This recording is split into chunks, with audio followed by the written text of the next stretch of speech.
أعوذ بالله من الشيطان الرجيم. بسم الله الرحمن الرحيم. والفجر وليال عشر والشفع والوتر والليل إذا يسر هل في ذلك قسم لذي هجر ألم تر كيف فعل ربك بعاد إرم ذات الإماد التي لم يخلق مثلها في البلاد وثمود الذين جابوا الصخر بالواد وفرعون ذي الأوتاد الذين طغوا في البلاد فأكثروا فيها الفساد فصب عليهم ربك سوط عذاب إن ربك لبالمرصاد فأما الإنسان إذا ما ابتلاه ربه فأكرمه ونعمه فيقول ربي أكرمن وأما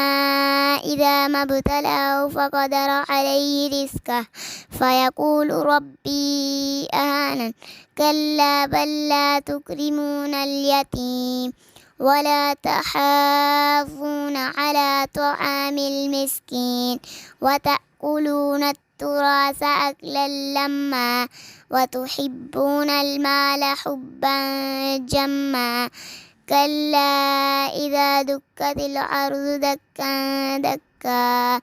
وجاء ربك والملك صفا صفا وجيء يومئذ بجهنم يومئذ يتذكر الإنسان وأنى له الذكرى يقول يا ليتني قدمت لحياتي فيومئذ لا يعذب عذابه أحد ولا يوثق وثاقه أحد يا أيتها النفس المطمئنة ارجعي إلى ربك راضية مرضية فادخلي في عبادي وادخلي جنتي صدق الله العظيم.